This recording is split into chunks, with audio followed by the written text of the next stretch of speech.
Ito ay kwento na mag-utol na sumabak sa Audax 200 Subic. Sumali kami sa second day ng Audax noong December 3, 2023. 150 lang ang sumali sa second day, habang nasa higit 1,500 na siklista sa first day. Di namin nakita si Ira Lopez sa first day. Sayang naman. 4:45 AM ang aming release. Nagsimula ang Audax 200 Subic sa Mango Valley Hotel. Paglabas mo ng SBFC ay sasalubungin ka ng ahon katabi ng sementeryo na sobrang dilim. Kaya siguraduhin magdala ng ilaw na malakas na parang pantawag kay Batman.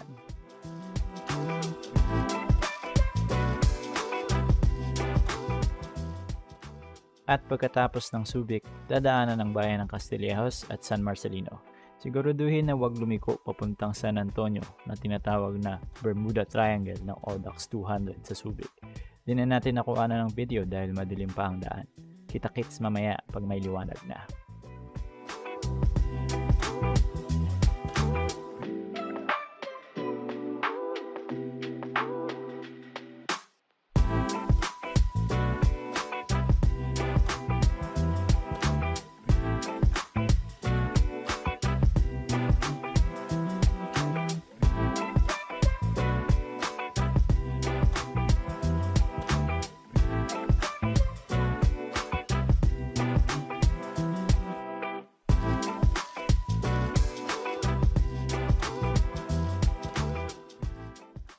At nakarating na nga ang mag-utol sa unang checkpoint, 50 kilometers, ang Fuel Max sa bayan ng Cambangan, Zambales.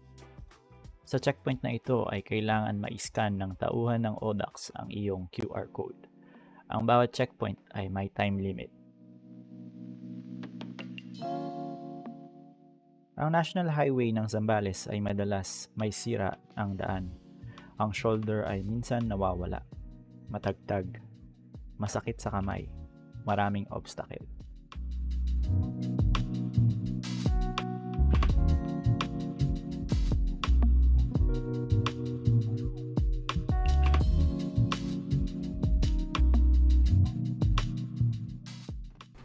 Ngunit lahat ng sakit ay sulit dahil sa kagandahan ng Zambales na pinapagligiran ng mga majestic na bundok.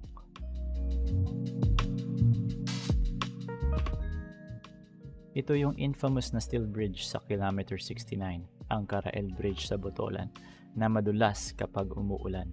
Meron itong uneven metal surface na kasya ang gulong ng mga road bike. Madalas itong binabanggit bago magsimula ang Audax para ma-remind ang participants na mag-ingat sa bridge na ito.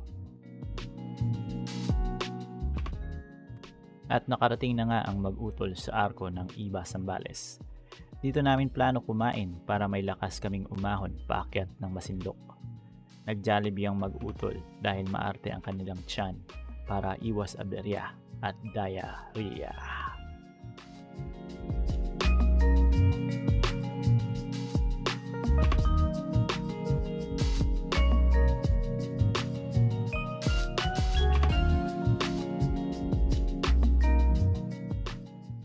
Pagkatapos ng aming lunch ay dumiretso na kami papunta sa second checkpoint. Dito na nagsimula ang mga ahon at lusong sa Masinloc. Hindi pa kami nakapunta na Masinloc sa buong buhay namin. Ito ang unang pagkakataon. Ang na-practice namin na ruta ay Olongapo, Iba, Olongapo lamang. Kaya hindi namin alam ang i-expect sa ruta papunta sa second checkpoint. Halos napanood na yata namin ang lahat ng YouTube videos tungkol sa Audax 200 Subic. Ang una naming napanood ay ang Riding in Bike with Titos na kung saan ramdam namin ang 5 flats ni Tito Jean at pagkaligaw ni Tito Joel at Tito Chris. Napanood din namin ang pag-triumph ni Clarissa Cycles ng solo Audax niya na parang hindi siya pinapawisan. Ang pagratrat ni Cycling Chef at marami pang ibang vlogs tungkol sa Audax 200 Subic. Ngunit madalas ay sinasabing puro flats lang ang Subic. Medyo mapait din pala ang mga ahon sa Masinloc tulad nitong Mapait Hills. Mahaba-haba din pala bago marating ang second checkpoint.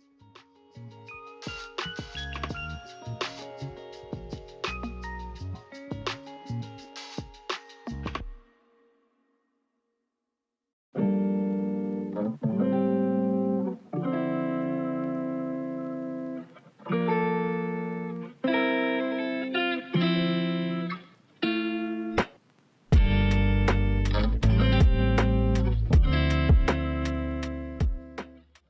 wakas, narating na ng mag-utol ang second checkpoint, 100 kilometers sa one petrol sa Masinloc, Zambales. Nagpahinga muna kami dito saglit at nakipagkwentuhan sa mga kapwa sadista, siklista.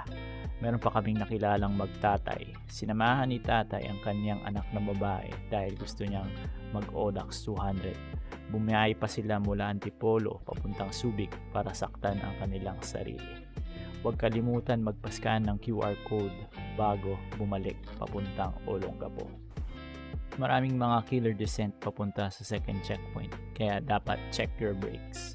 Ang ibig sabihin nito ay maraming aahunin pabalik palabas ng Masinloc.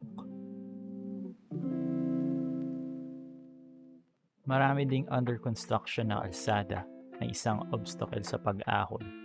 Idagdag mo pa ang maladalubyong init ng Zambales. Sa mga oras na ito ay napapaisip ako kung bakit namin ginagawa ito. Nagbayad pa kami ng registration fee para parusahan ang sarili. Ikwento ko na rin ang dahilan kung bakit kami nandito. Nagsimula ang ideya na hindi pa kami naglo-long ride ni Utol, si Jericho, at ang aking best friend since birth na si Ginoj dahil sa pamamalagi ko sa ibang bansa dahil sa trabaho. Kaya nagmadali kami mag-register bago ang deadline ng early bird. Bumili pa nga ako ng medal para may remembrance sa event na ito. Bumili ng kung anong-anong gamit para ready sa Odax. Ngunit 12 araw bago ang event, may natanggap akong tawag mula kay Ginoj. Niloko ko pa nga na magka-cancel ito at hindi makakasama sa Odax. Yun pala ay ninakaw na ang kanyang bisikleta sa Pasig. Isa sana itong event sa mga epic adventures namin. Kasama sana namin si Ginoj na nagdudusa sa ilalim ng araw.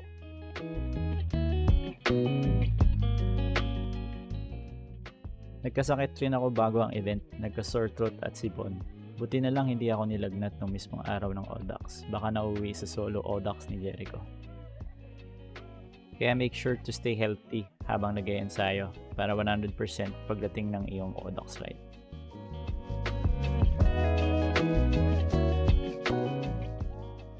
Ang second tip is dapat makatulog kayo bago ang iyong Odax ride. Unfortunately, hindi kami nakatulog mag-utol bago ang event. Hindi rin namin alam kung saan namin nakuha ang lakas para pumadyak ng 200 kilometers. Sabi nga nila, mas okay na ang walang tulog kesa walang gising.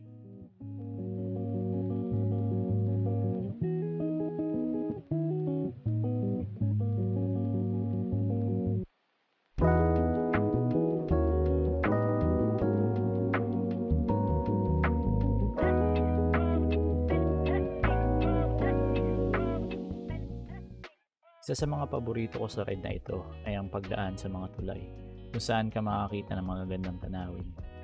Ito ang Makulkul Bridge, isa sa mga pinakamahabang tulay dito sa Zambales na nagduduktong sa bayan ng San Narciso at San Felipe.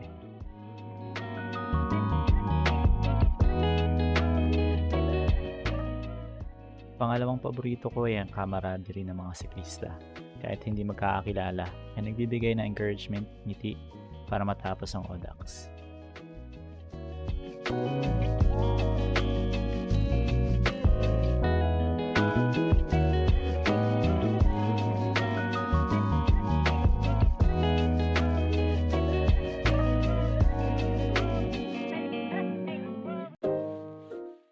Sa mga oras na ito ay nararamdaman na namin ang pagod. Sumasakit na ang aking kamay, paa at likod. Dagdag mo pa ang walang tulog. Si Jericho naman ay sumasakit na ang kanyang tuhod.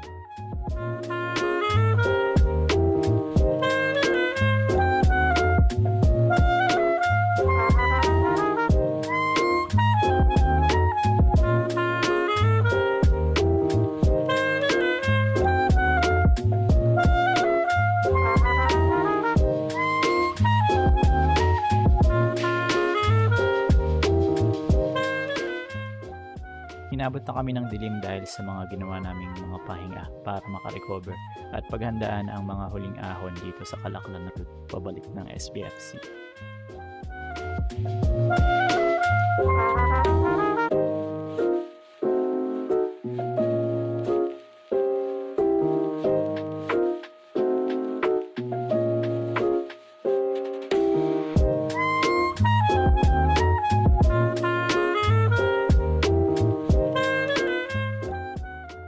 Madalas ay traffic ang sasalubong sa iyo pabalik ng SBFC. Masakit na ang buong katawan mo pero aahon ka pa sa dulo bago ang finish line.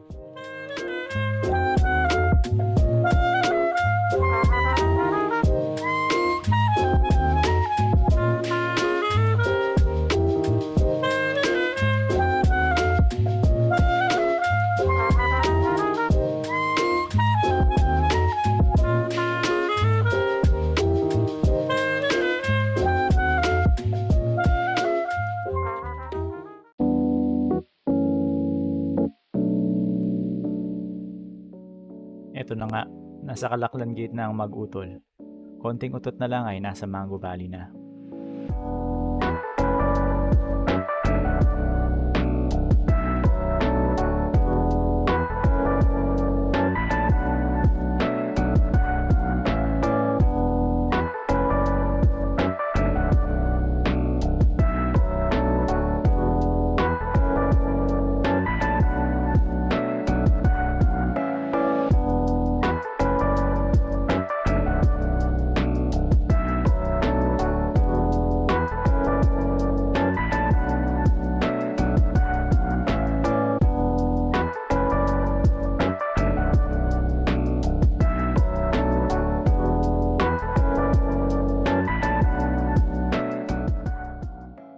Pabalik ng Mango Valley ay nagpa-flashback lahat ng hirap na pinagdaanan namin.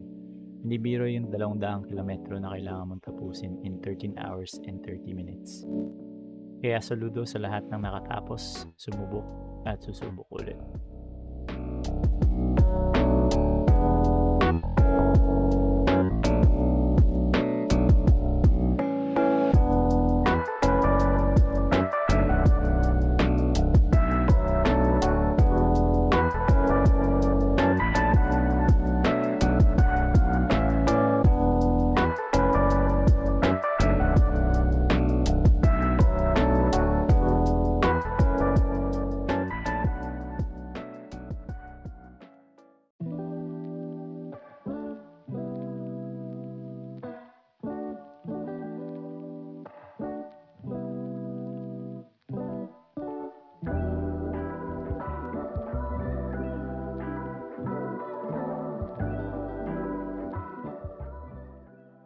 Oo nga pala, bago matapos itong video, na-recover ni Ginoj yung bike niya pagkatapos ng halos isang buwan.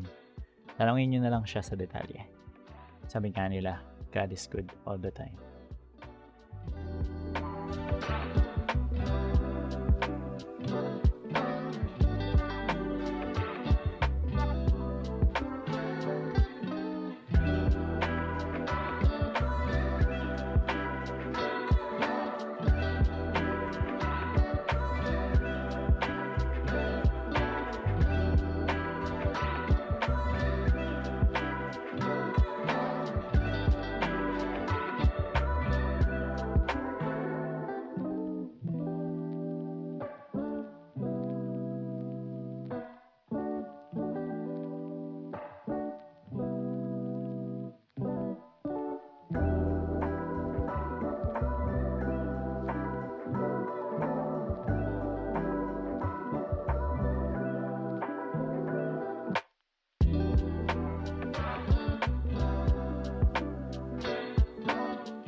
At nakarating na nga ang mag-utol sa finish line sa Mango Valley.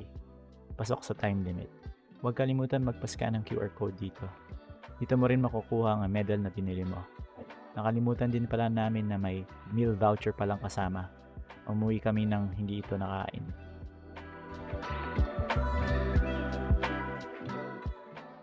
Sana ay nag-enjoy kayo sa munting kwento na ito. Hanggang sa muli.